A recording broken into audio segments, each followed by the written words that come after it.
لايرين ميساجي او لايرين المرسال، وهي تقنيه جديده. بالنسبه لاسترازينيكا استعملت لو فيكتور او ان فيروس فيكتور. بالنسبه لسينوفارم استعملت ان فيروس اتينيي او لا فيروس مقتول او ميت او ضعيف المفعوليه. فيما يتعلق بالفعاليه، باش نمشيو بسرعه، الفعاليه ديال موديرنا 95%.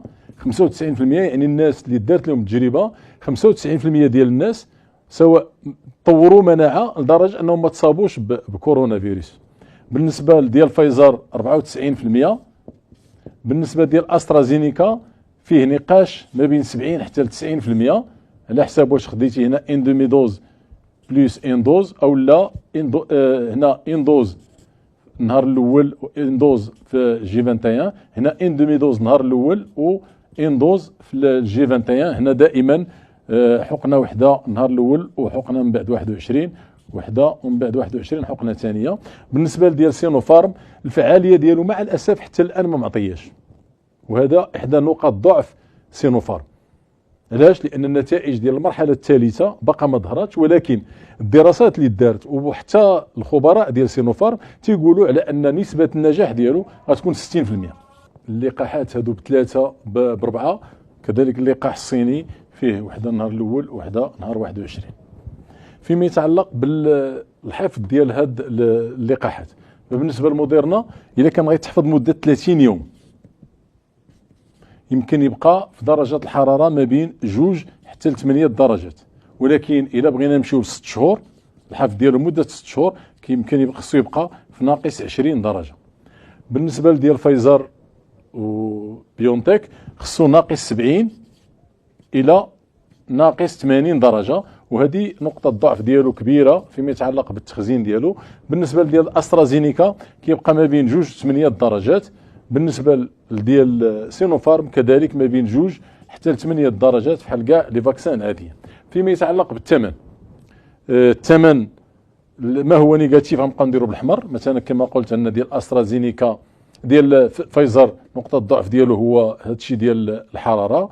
بالنسبه ديال سينوفارم هي النسبه، كذلك بالنسبه لاسترازينيكا النسبه ديال النجاح اللي هي 70 حتى 90. فيما يتعلق بالثمن، موديرنا الثمن ديالو يعني هذا الاسبوع بالنسبه باش خداتو اوروبا، وهي ثمن ديال جرعتين يعني لكل شخص. بالنسبه ديال موديرنا ما بين 56 ما بين 54 و 62 اورو، بمعنى ما بين 540 حتى ل 620 درهم. هذا هو الثمن ديالو. بالنسبه ديال فايزر 33 اورو يعني 330 درهم. بالنسبه ديال استرازينيكا 6 ديال الاوروات يعني 60 درهم. 60 درهم. بالنسبه ديال الصين مره اخرى علامه استفهام. اذا الاثمنه هي هذه 540 حتى 660، نقولوا 660 درهم، 330 درهم، 60 درهم. وديال الصين ما عندناش الثمن ديالو.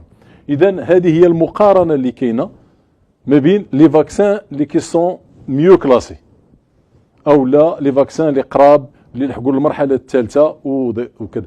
كذلك هناك نقطه اخرى متعلقه بالدراسات او الدراسات ونتائج المرحله الثالثه اللي هي المهمه. فبالنسبه للموديرنا بوزيتيف يعني عطات النتائج ديالها ديال المرحله الثالثه، ما كاينش وصلوا لهذه النسب بالديتاي.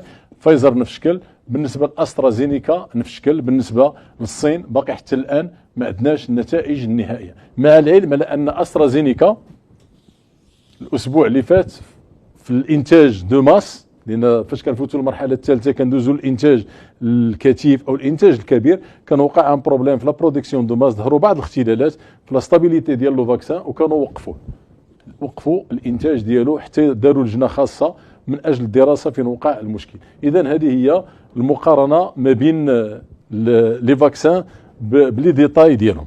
فبالنسبه للسؤال هنا غادي تكون فقط خاصه الاجوبه حول اللقاح الصيني باعتباره هو اللي غادي يدار. فبالنسبه للمراه الحامل مع الاسف حتى الان ما عندناش دراسات تؤكد او لا كتبين المفعول ديال هذا الفاكسان بالنسبه للنساء الحوامل. علاش؟ لان الناس اللي دخلوا في لو تيست او اللي داروا التجربه ما كانوش فيهم نساء حوامل، بل بالعكس بالنسبه للاكور والاتفاق اللي كانوا تيقولوا ان المراه ما خصهاش تكون حامله، و3 شهور من بعد ما تاخذ الفاكسان ما خصهاش تكون حامله. اذا ما عندناش نتائج كتقول المراه الحامل على مثلا. هذا بالنسبه لسينوفارم.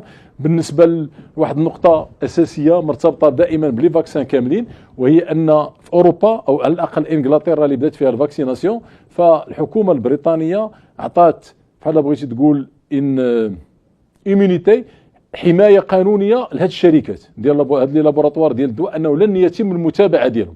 وهذا اثار المخاوف ديال الناس، اي ان اي واحد ظهرت له اعراض جانبيه ما من حقوش يتابع لا موديرنا لا فايزر، وخصو يشوف مع الدوله ديال انجلترا. وكذلك بالنسبه لاوروبا كامله وقعوا اتفاقات مع هذه الشركات الكبرى انه لن يتم المتابعه ديالهم اذا ظهرت اعراض جانبيه. بالنسبه للمغرب ما عرفناش دارت المغرب مع سينوفارم، واش كاينه هذه الاتفاقيه ولا ما كايناش، ما عندناش عليها علم. اذا بالنسبه للحوامل شرحت شنو كاين. فيما يتعلق بالثمن ديال اللقاحات كذلك شرحته. فيما يتعلق علاش المغرب اختار اللقاح الصيني، هذا سؤال خصنا نسولو عليه الحكومه، لان هي اللي اختارت هذا الاختيار، يجب ان نسالها مع العلم لان المعطيات اللي عطينا كيبين على ان على الاقل الا درنا مقارنه ما بين استرازينيكا واللقاح الصيني كاين فرق كبير جدا. علاش اختاروا اللقاح الصيني؟ فكنظن ان الحكومه هي اللي خصها تجاوب، بالرغم من كاع هذه الاسئله اللي كاينه حداه، وانه غير مقنع بشكل كبير جدا، وان